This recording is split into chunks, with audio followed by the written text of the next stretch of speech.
आज की वीडियो बहुत ज़्यादा इंटरेस्टिंग होने वाली है और आज की वीडियो आप बिल्कुल मिस नहीं कर सकते क्योंकि आज मैं आपको बताऊंगा बजाज फाइनेंस के पूरे बिजनेस मॉडल के बारे में। कैसे ये 0% इंटरेस्ट पे लोगों को ईएमआई देते हैं, कहाँ से ये कमाते हैं, क्या है इनका एक्चुअल बिजनेस मॉडल। आज हम इसको पूरी तरीके से एक्सपोज करेंगे। हम जानेंगे इसके कंप्लीट प्रोसेस के बारे में, क्या क्या डॉक्यूमेंटेशन रिक्वायर्ड है, क्या क्या प्रोसेसिंग फ़ी आप एक्चुअल में शॉप में जाके या ऑनलाइन पे करते हैं, क्या आपसे सही पैसे लिए जाते हैं या गलत पैसे लिए जाते हैं। हम सारी जानकारी आज क्लियर करेंगे। हम ये भी जानेंगे कि प्रोसेसिंग फ़ी के अलावा क्या कोई और एक्स्ट्रा चार्जेस बजाज फाइनेंस लेता है या नहीं, या कोई दुकानदार आपसे लेता है या नहीं, या भूल के भी आप उसको देते हैं कि नहीं। आप अब सारी जानकारी क्लियर ले सकते हैं ताकि आप कहीं भी कोई भी एक्स्ट्रा अमाउंट पे ना कर सकें और उससे आप अपने आप को बचा पाएंगे। उसके बाद हम बात करेंगे कि आपका फाइनेंस प्रोसेस पूरा कंप्लीट होने के बाद कैसे आप अपने लोन डिटेल्स चेक कर सकते हैं, कैसे आप एडवांस ईएमआई यानी कि समय से पहले अपनी ईएमआई भर सकते हैं, या फिर अगर आपकी ईएमआई बाउंस हो जाती है, आपका ओवरड्यू लग जाता है, तो कैसे आप उसे पे कर सकते हैं। साथ ही हम बात करेंगे इसके बाउंसिंग चार्जेस के बारे में, कितना ज़्यादा किस हद तक ये एक्स्ट्रा अमाउंट आपसे चार्ज कर सकते हैं। उसके बाद हम बात करें क्या आप इस कार्ड को ऑफलाइन के अलावा कहीं ऑनलाइन भी यूज़ कर सकते हैं, नहीं कर सकते हैं, और अगर आप इसको ऑनलाइन यूज़ कर रहे हैं तो क्या क्या कॉमन एरर्स आप फेस करते हैं और उससे आप कैसे रिजॉल्व कर सकते हैं। उसके बाद हम बात करेंगे कि अगर आप अपनी ईएमआई को बाउंस कर देते हैं तो उसके बाद क्या होता है, उसके बाद का प्रोसेस क्या है, और अगर आप उस पेमेंट को नहीं देते हैं तो आपके साथ क्या हो सकता है। तो पूरे एंड तक बने रहिए, इस वीडियो को पूरा देखिए, आपको बहुत सारी नॉलेज और ज्ञान शेयर होने वाला है। तो सबसे पहले बजाज फाइनेंस या इसकी जैसी जो भी कंपनीज है, जैसे TVS finance, IDFC finance, HDB finance, HDFC financial services, ऐसी जो भी सर्विसेज है, ये आई कहाँ से है। शुरुआत से अगर सोचते हैं तो पहले जो बैंक्स आए उन्होंने बहुत सारे अलग अलग स्कीम्स निकाले, जैसे होम लोन्स, कार लोन वगैरह वगैरह। इन सब को देखते हुए इन्होंने भी सोचा कि हमें कंज्यूमर ड्यूरेबल लोन्स यानी कि इलेक्ट्रॉनिक सामान जो हम खरीदते हैं, एक छोटे छोटे लोन्स हम कस्टमर्स को दे सकते हैं, 20,000 के, 25,000 के, 30,000 के। पहले इनकी वैल्यू बहुत कम हुआ करती थी, आज के डेट में ये 1-1 लाख, 1.5 लाख, 2-2 लाख की भी कंज्यूमर ड्यूरेबल लोन्स देते हैं। समय ये नॉर्मली बैंक्स की तरह ही लोन्स बांटा करते थे। जैसे सपोज कीजिए इन्होंने 30,000 का लोन किसी को दिया, तो ये उससे कुछ इंटरेस्ट चार्ज करते थे, और ये लोन का जो प्रोसेस होता था बहुत लंबा होता था। वो कस्टमर्स की पूरी डिटेल्स चेक करते थे, उसके घर पर विजिट करते थे, वो लोन को पे कर पाएगा नहीं कर पाएगा, पूरा सारा सेटअप देखते थे, और कम से कम तो 4-5 दिन या 10 दिन के बाद ये लोन को डिसबर्स करते थे। अब बैंक्स ने लॉन्च किया एक प्रोडक्ट जिसको कहते हैं क्रेडिट कार्ड। अब क्रेडिट कार्ड कैसे काम करता है, जिस तरीके से क्रेडिट कार्ड में आपको 3 या 6 महीने की ईएमआई नो कॉस्ट ईएमआई पे यानी कि बिना किसी एक्स्ट्रा चार्ज के मिलती है, और उसके बाद 9, 12 या उसके ऊपर जो भी ईएमआई होती है वो आपको कुछ 15% या 24% इंटरेस्ट अलग अलग बैंक के हिसाब से पे करते हैं। अब ये जो नो कॉस्ट ईएमआई एक्चुअल में आपको दी जा रही है, इसके पीछे भी काफ़ी सारे चार्जेस जुड़े हुए हैं। जैसे कि एक प्रोसेसिंग फ़ी हो गया जो आपको फर्स्ट ईएमआई में चार्ज हो सकता है, जो कि अराउंड 199 रुपीज़ हो सकता है। प्लस अगर आप ईएमआई अपनी डिफ़ॉल्ट करते हैं तो ये अराउंड आपको 30 टू 40% एक्स्ट्रा इंटरेस्ट चार्ज कर सकते हैं। अब इन्होंने क्या किया, अलग अलग ब्रांड्स के साथ टाइप किया। सपोज कीजिए एक सैमसंग ब्रांड है और एक आईसीआईसीआई बैंक है। अब आईसीआईसीआई बैंक ने सैमसंग ब्रांड को बोला कि हम इस प्रोडक्ट पे 2000 का कैशबैक देने वाले हैं। अब वो ब्रांड से पैसे लेके कस्टमर को प्रोवाइड करेगा। इससे ब्रांड को ये फ़ायदा होगा कि उसकी सेल बढ़ेगी, कार्ड को ये फ़ायदा होगा उसकी ट्रांजैक्शंस बढ़ेंगी। जितनी ट्रांजैक्शंस बढ़ेंगी उतना ही वो बैंक के साथ जुड़ा हुआ रहेगा कस्टमर, और उससे फ़ायदा कमाने का उसको मौका मिलेगा। अब सपोज़ कीजिए आपके पास एक 30,000 लिमिट का क्रेडिट कार्ड है। अब ऐसा तो है नहीं आप उस कार्ड को अपने जेब में हमेशा रखेंगे, कभी ना कभी तो आप उसको यूज़ करेंगे, और नहीं भी करेंगे तो आप 30,000 में से 5, 10,000, 15,000 तो 100% साइकोलॉजिकली आप खर्च कर ही दोगे, और वो आपसे खर्च करवा लेंगे। उसी तरीके से ये कंपनी भी ब्रांड के साथ टाई अप करती है और कुछ परसेंटेज शेयर करके अपना प्रॉफिट में आपको 0% नो कॉस्ट ईएमआई पे प्रोडक्ट्स प्रोवाइड करती हैं। सपोज कीजिए बजाज फाइनेंस मान लीजिए सैमसंग कंपनी से 10% या 20% पे डील करती है, या उसको बताती है कि इतना प्रोडक्ट, इतना मेरा सेल हुआ मंथली, इस मंथली सेल के हिसाब से इतना परसेंट वो लेगी। अब जो नए नए ब्रांड्स होते हैं, जैसे सपोज कीजिए सैनसुई हो गया, एमआई हो गया, अगर वो बजाज फाइनेंस से जुड़ना चाहते हैं तो वो 30, 40, 50% तक भी उनसे चार्ज कर सकती है। अब आपने बहुत बार सुना होगा कि एचडीबी फाइनेंस से एक पर्टिकुलर कंपनी का प्रोडक्ट फाइनेंस नहीं हो पा रहा। वो इसलिए क्योंकि उस पर्टिकुलर ब्रांड ने इस पर्टिकुलर फाइनेंस कंपनी के साथ टाई अप नहीं किया हुआ है। अब बहुत सारे ऐसे ब्रांड्स हैं जैसे कि बैटरी इन्वर्टर के ब्रांड्स हो गए, लुमिनस हो गए, एक्साइड हो गए, वो भी बहुत सारी फाइनेंस कंपनी के साथ टाई अप नहीं, इसलिए उस पे इंटरेस्ट चार्ज किया जाता है जो कि अराउंड 10 to 15% होता है कस्टमर से और डीलर से। एक छोटी सी प्रोसेसिंग फी ली जाती है जो कि 2 to 3% के अराउंड होती है। ये भी उसी तरीके से है जैसे क्रेडिट कार्ड में हम अगर किसी मशीन में स्वाइप करते हैं या किसी पेमेंट गेटवे के थ्रू पेमेंट ट्रांसफ़र करते हैं, तो वो पेमेंट गेटवे जैसे कि रेज़र पे वगैरह हो गए या फिर फ़ोन पे वगैरह हो गए या फिर वो स्वाइप मशीन जो कि भारत पे पेटीएम वगैरह की हो गई, वो कुछ परसेंटेज 2-2.5%, 3% अलग अलग कार्ड के हिसाब से ट्रांजैक्शन चार्ज आपसे लेते हैं। इसलिए दुकानदार लोग भी आपसे जो पेमेंट ट्रांसफ़र की जाती है उसके कुछ ट्रांजैक्शन चार्ज मांगते हैं। ये पूरा प्रोसेस कुछ इस तरीके से है। बैंक्स चार्ज लेंगी पेमेंट गेटवे वाली मशीन से, जैसे कि पेटीएम की मशीन से, स्वाइप मशीन से। पेटीएम की स्वाइप मशीन चार्ज लेगी उस मशीन होल्डर से, यानी कि उस डीलर से, उस दुकानदार से, और वो डीलर या दुकानदार कुछ चार्ज लेगा कस्टमर से। तो ये पूरा पैसा का फ्लो ऐसे होता है। ब्रांड टाइप्स के बाद इसी चीज़ को थोड़ा और फर्दर ले जाते हैं। अपने पैसे को और ज़्यादा कमाने के लिए ये अलग अलग स्कीम्स प्रोवाइड करते हैं। सपोज कीजिए आईफोन ने प्रोवाइड किया 24 महीने की ज़ीरो डाउन पेमेंट पे ईएमआई, तो उसके कुछ एक्स्ट्रा चार्जेस वो एप्पल कंपनी से ले लेगी। इसके अलावा अर्निंग के और भी सोर्सेस है जैसे कि इंश्योरेंस सेल करना, एक्सटेंड वारंटी सेल करना, जहाँ आपके प्रोडक्ट की 1 साल की वारंटी है तो उसको एक्सटेंड किया जाता है। उस पेमेंट को आप मंथली पार्ट ईएमआई पे पे करते हैं और उसका कवरेज कंपनी आपको बाद में प्रोवाइड करती है। तो अब क्योंकि आपको प्रोसेसिंग वगैरह सारी क्लियर हो चुकी है, कैसे किस तरीके से आपसे कोई चीज़ एक्स्ट्रा ऐड करवाई जा सकती है, वो सारा कुछ आपको सीन क्लियर हो चुका है, कैसे कंपनी कमा रही है वो सीन क्लियर हो चुका है, तो आपको कहीं भी कोई एक्स्ट्रा अमाउंट देने की ज़रूरत नहीं है। बहुत सारे दुकानदार आपके साथ ऐसा कर सकते हैं कि आपको बताएंगे कि इस प्रोडक्ट में प्रोसेसिंग फ़ी 1000 रुपये है या 2000 रुपये या 3000 रुपये है, तो उस चीज़ को आप क्रॉस चेक ज़रूर करें क्योंकि एक्चुअल में ऐसा हो सकता भी है और नहीं भी हो सकता है। क्योंकि प्रोसेसिंग फ़ी अराउंड 2 to 3% ही रहेगा, मैक्सिमम 80 to 90%, और कुछ प्रोडक्ट जो ब्रांड मैपिंग में नहीं होंगे उसमें 10 to 15% रहेगा। अब हम समझते हैं इसके कंप्लीट प्रोसेस के बारे में। ये एक्चुअल में 15 से 20 मिनट का प्रोसेस, पहले जो है 4 दिन, 5 दिन, 10 दिन का प्रोसेस हुआ करता था। टाइम के साथ साथ आईटी की नॉलेज के साथ साथ और इतनी सारी डेवलपमेंट्स जो आपके मोबाइल्स वगैरह या लैपटॉप्स वगैरह होने के बाद ये प्रोसेस सिर्फ 15 से 20 मिनट का रह गया। 15 से 20 मिनट में आप अपना प्रोडक्ट फाइनेंस करवा सकते हैं और ले जा सकते हैं। इस पूरे प्रोसेस में भी वेरिफिकेशन होता है। आपके घर जाके वेरिफिकेशन तो बहुत रेयर केस में होगा, लेकिन आपके डॉक्यूमेंट्स अच्छे से चेक किए जाएंगे। आधार कार्ड, पैन कार्ड वगैरह, आप कोई भी अपना एड्रेस प्रूफ दे सकते हैं जो कि एक कंपनी के ने जो भी उन्होंने डिस्टेंस आपको बताया वो 25 किलोमीटर, 30 किलोमीटर या किसी किसी के लिए 70, 80, 100 किलोमीटर तक। इसमें ध्यान रखने वाली बात यह है कि आप किसी भी तरीके का फ्रॉड करने की कोशिश बिल्कुल मत करें। अगर आप सोचेंगे कि मैं अपना आधार कार्ड में एड्रेस को एडिट कर लूँगा, तो आजकल इसका भी सॉल्यूशन आ गया केवाईसी प्रोसेस, जिसमें आप फिंगरप्रिंट से आपका आधार ऑटो डिटेक्ट हो जाता है, तो आप आधार कहीं से एडिट करके मिला सकते हैं। अगर आप ऐसा कोई भी फ्रॉड करते हैं तो आपको परमानेंटली ब्लॉक किया जा सकता है, जिसमें आप ना सिर्फ उस पर्टिकुलर कंपनी से लोन नहीं ले सकते बल्कि आप किसी भी कंपनी से लोन नहीं ले सकते। अगर आपके पास आधार कार्ड में एड्रेस यहाँ का नहीं है लोकल, तो आप उसकी जगह पे ड्राइविंग लाइसेंस, नहीं तो उसके जगह पे आप वोटर आईडी कार्ड, नहीं तो उसके जगह पे आप गैस का, बिजली बिल का, पासबुक या रेंट एग्रीमेंट, ऐसा कोई भी डॉक्यूमेंट आप शेयर कर सकते हैं।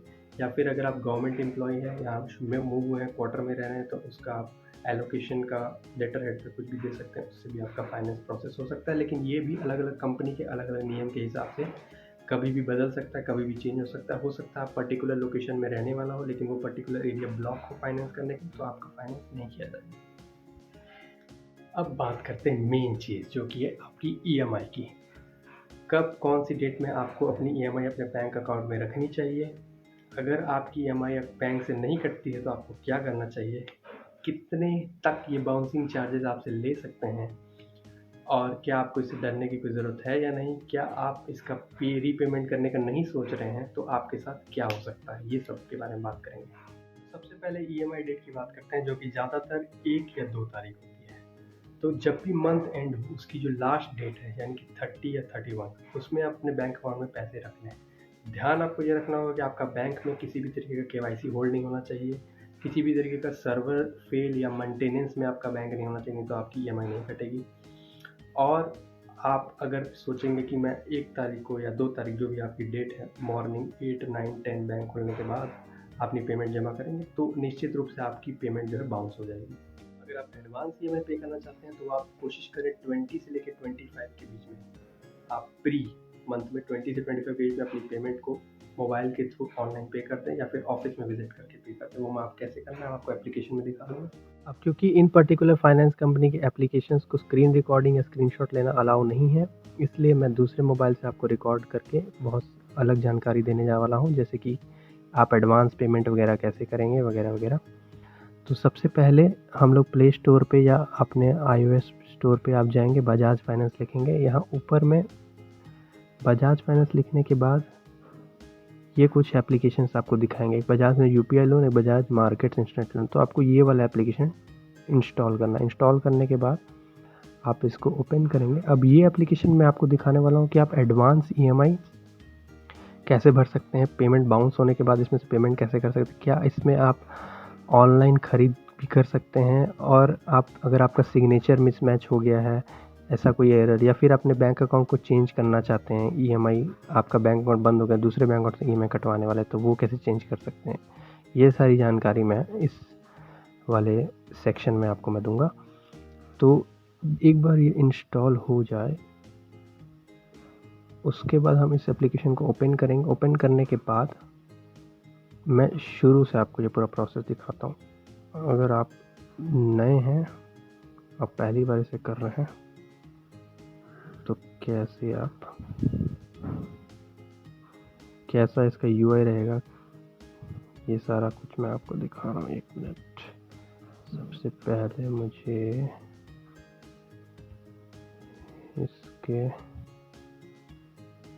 ऐप इन्फो में जाके इसका सारा डेटा डिलीट करना होगा।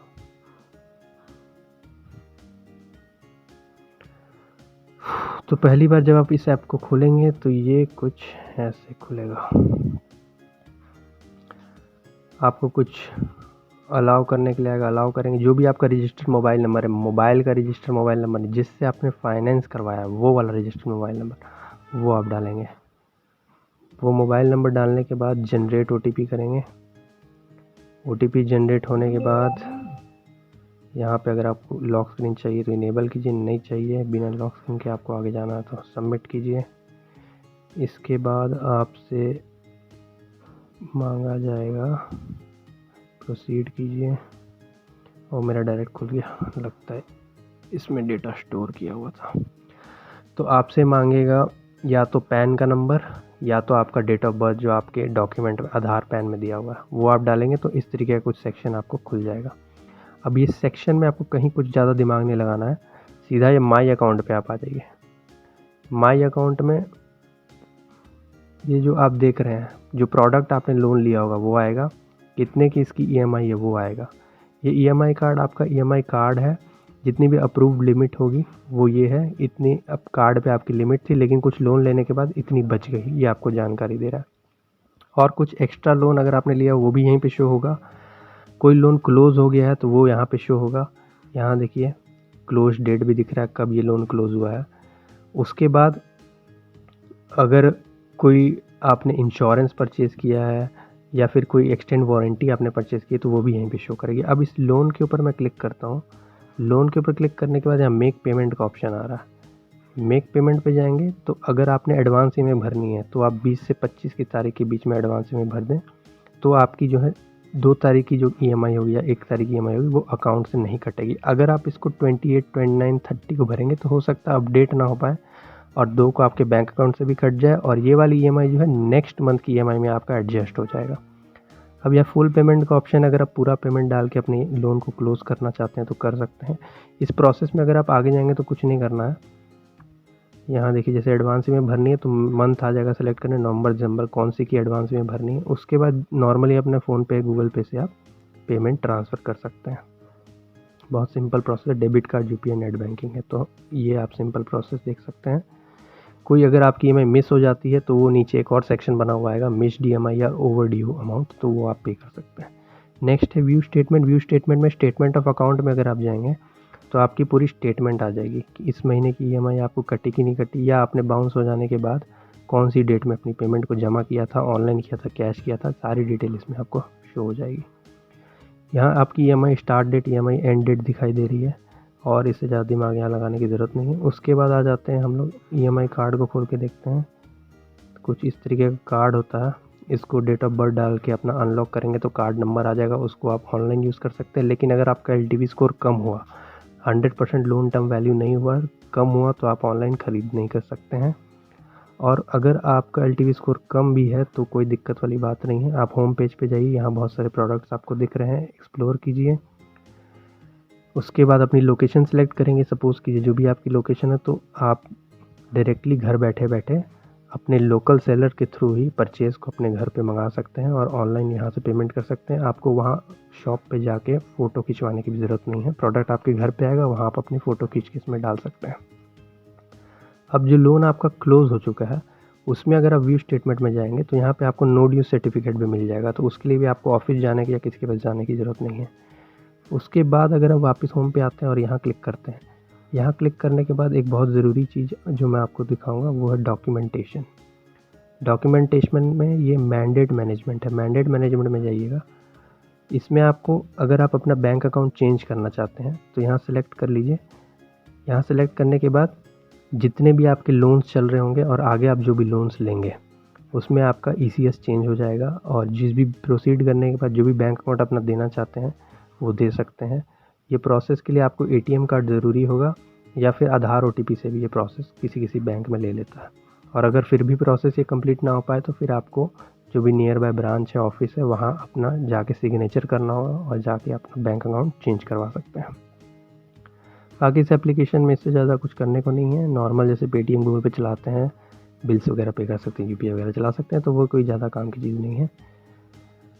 बस अगर आपकी पेमेंट बाउंस हो जाती है तो 450 रुपीज़ का चार्ज फाइनेंस कंपनी आपसे चार्ज करेगी, पहली चीज़। दूसरी चीज़, जो बैंक होगा, क्योंकि चेक डिफ़ॉल्ट होने में या फिर ECS मैंडेट डिफ़ॉल्ट होने में कंपनी भी चार्ज पे करती है और बैंक भी आपसे कुछ चार्ज लेती है।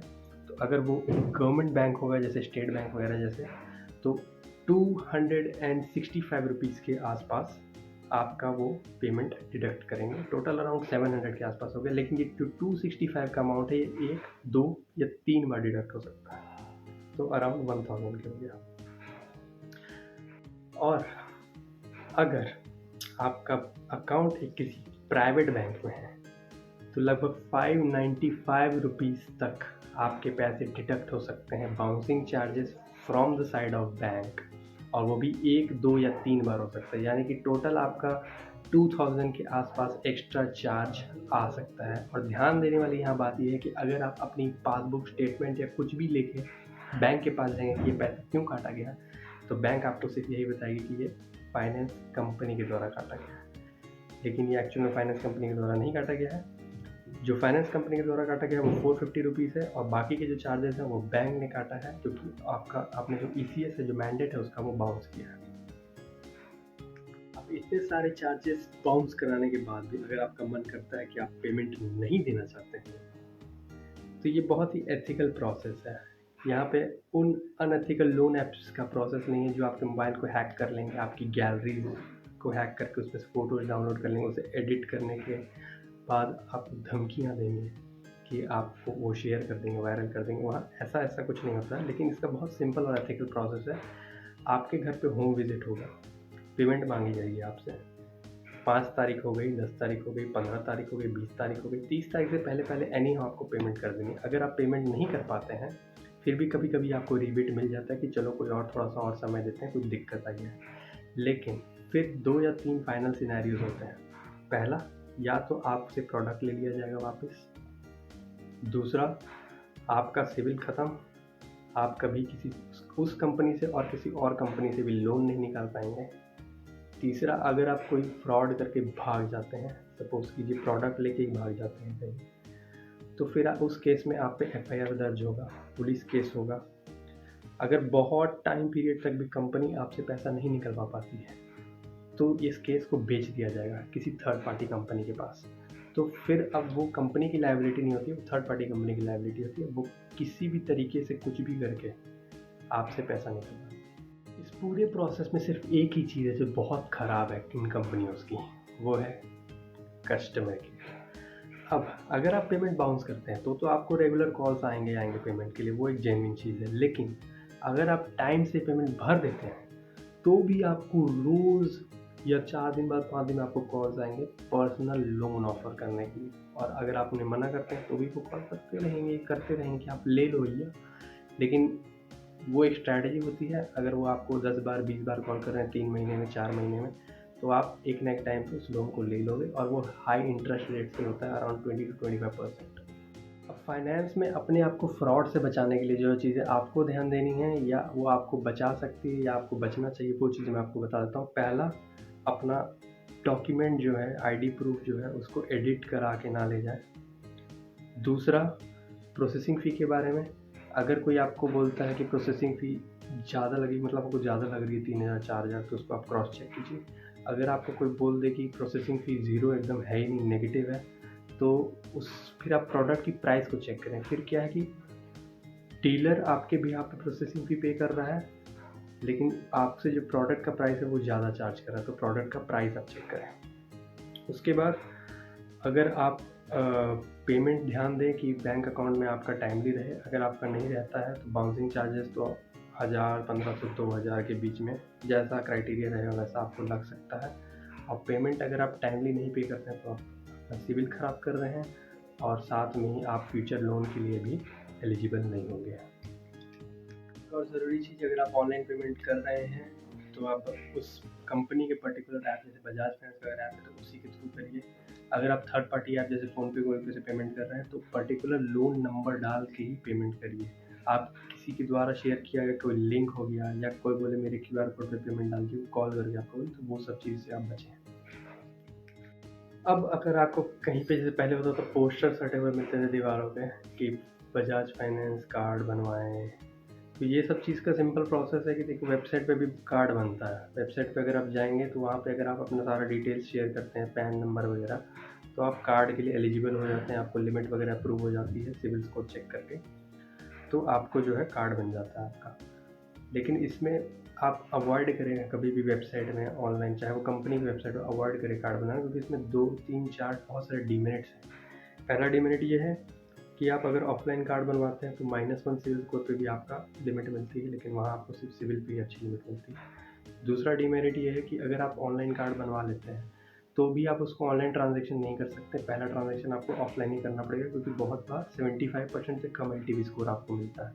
तीसरा, अगर आप ऑनलाइन कार्ड बनवा लेते हैं तो आप ऑफलाइन स्टोर पे अगर ट्रांजैक्शन करना चाहते हैं तो भी आप ज़ीरो डाउन पेमेंट पे एलिजिबल नहीं होंगे, क्योंकि मैक्सिमम टाइम्स पे वहाँ LTV स्कोर आपको गिरा के दिया जाता है और यहाँ आपको 100% LTV स्कोर दिया जाता है। चौथा, अगर आप सोचते हैं कि उस कार्ड को आप बनवा के ऑनलाइन ट्रांजैक्शन करेंगे अमेज़न, फ्लिपकार्ट वगैरह जैसे साइटों में, तो वहाँ आपको 3 महीने या 6 महीने की नो कॉस्ट EMI मिल जाएगी, जिसमें आपको फर्स्ट मंथ में कुछ प्रोसेसिंग फ़ी ऐड करके आपकी कटेगी।